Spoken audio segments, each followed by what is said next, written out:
Hi teachers! If you are an LPT, a hopeful Teacher 1 applicant, or a teacher aiming for a promotion or reclassification, then this video is for you. Today, we're going to talk about something very important in our professional journey, and that's CPD and non-CPD trainings. But let me ask you a question.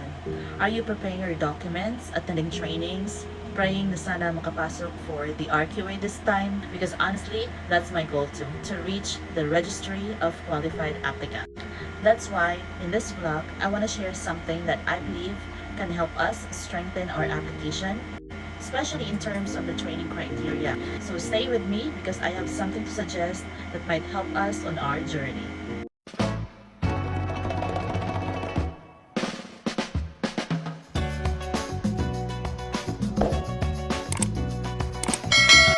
Alam niyo bang sa lahat ng criteria for the Teacher 1 position for this year's ranking, merong isang criteria doon na pwedeng tayo ang may control.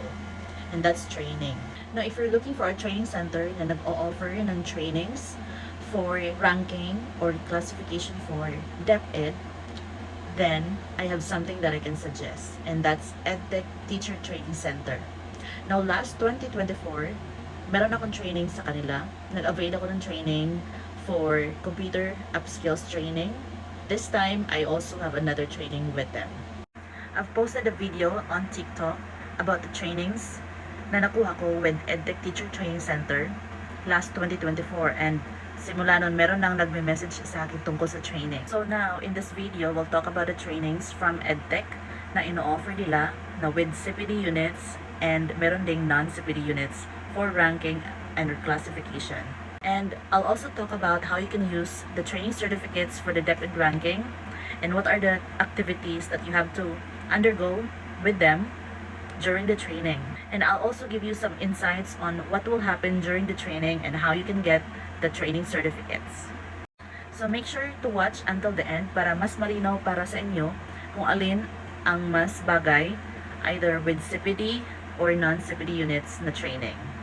Ito yung mga trainings ng EdTech ngayon. So why did I choose EdTech as my training center? By the way, they do have a Facebook page if you want to know more about them. And make sure to message them regarding the training for you to be guided. And take note, teachers, this is very legit. I can prove that to you. Teacher, if you're planning to get trainings, one thing that you have to check is if they are PRC accredited. Happy to say this training center where I took my trainings is accredited. Their trainings also include DepEd advisory and they are recognized for ranking and reclassification. Importante ito, teachers, kasi hindi lahat ng training at training centers may advisory or accreditation. So better check that. With EdTech, they are currently offering two types of trainings. First is with CPD and second is non-CPD trainings.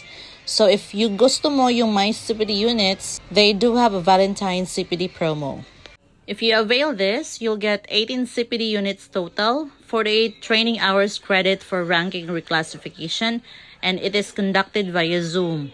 And the CPD units teacher, you can use this for the license renewal. In this training, mayroon 3 lessons teacher.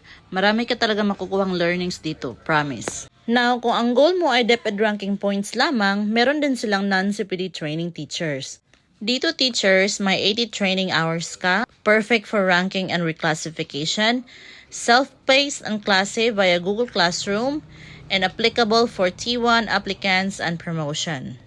Meron akong training nito before last 2024 at ito yung ginamit ko sa pertinent documents ko.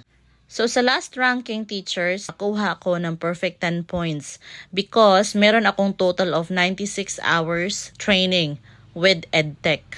Kung first time mo magparank sa DepEd teacher, dapat meron kang training because that will also help you with your scores or your points.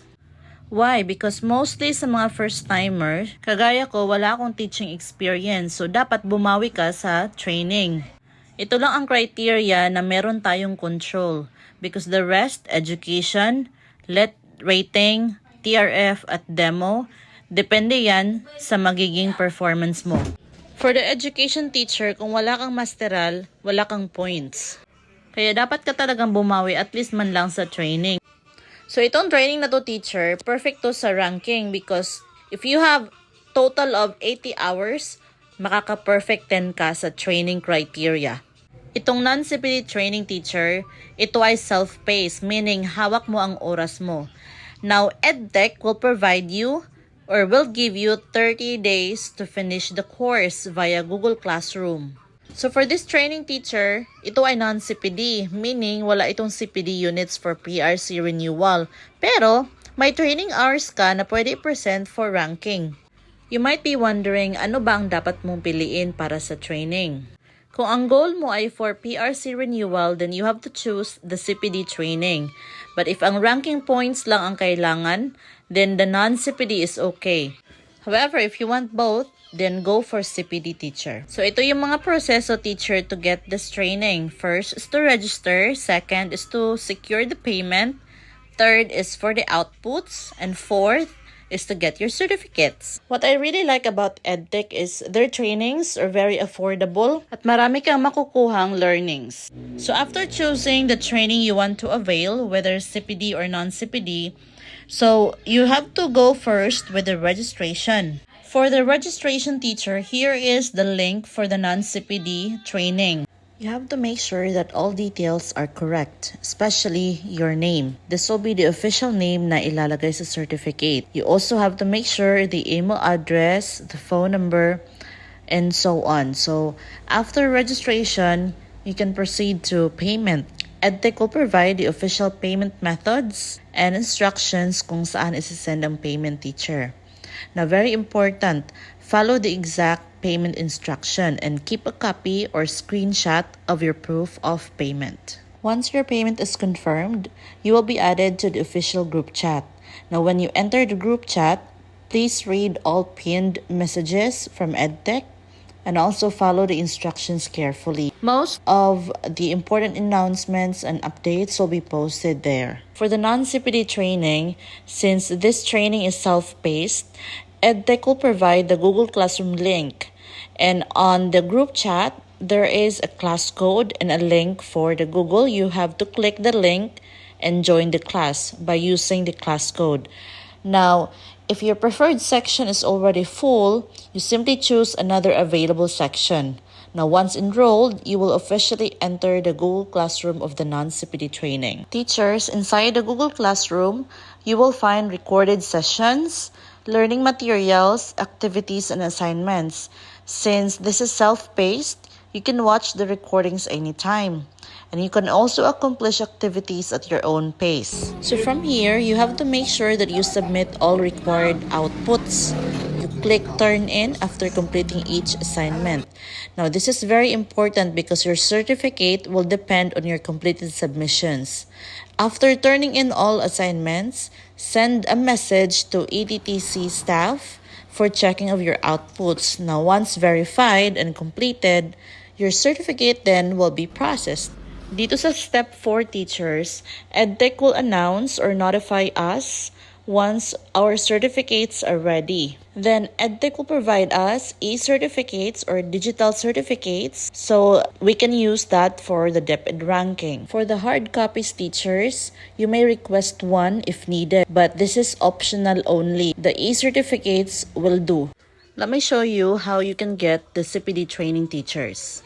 Ito yung link for the CPD training. Make sure your details are correct, especially your name. This will be the official name na ilalagay ni EdTech sa iyong certificate. For the payment teachers, message niyo po si EdTech for the payment methods. Please also keep a screenshot or proof of payment for your reference. Kung okay na po yung mga payment niyo, you will be added to the official group chat. Sa group chat po natin, i-access niyo po yung CPD webinar link. EdTech will provide the link and this will be a live webinar through Zoom. So unlike sa non-CPD training, through Google Classroom po yon. Itong CPD training, magkaiba po sila. Magti-trading ka through Zoom. I-discuss po ni EdTech yung mga topics dito sa CPD training.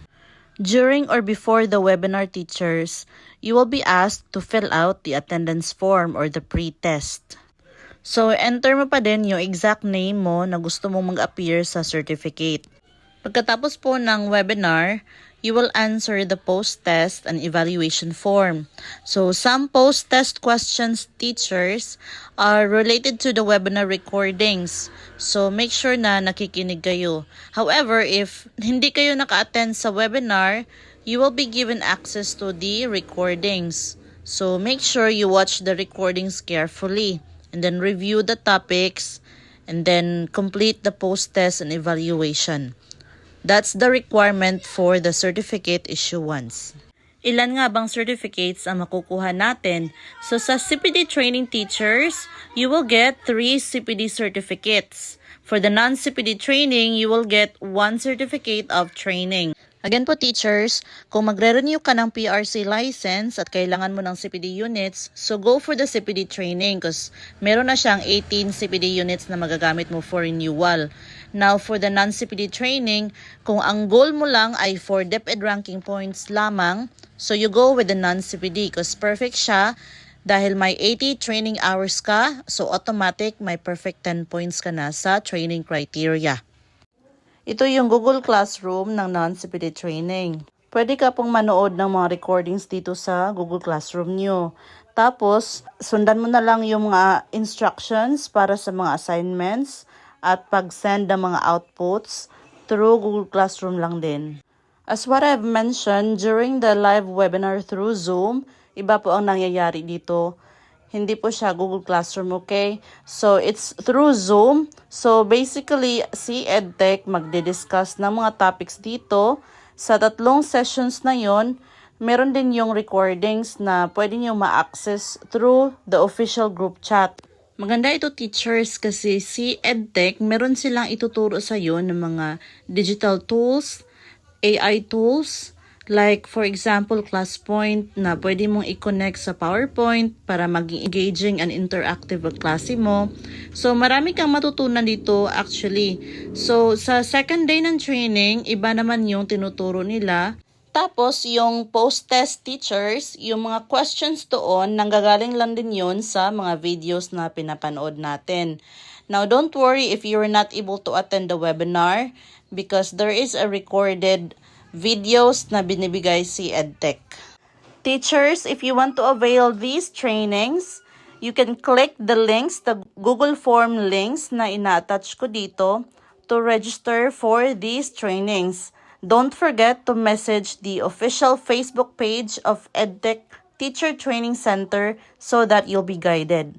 That's it, teachers. I hope this step-by-step guide help you understand the full process of completing your training with EdTech.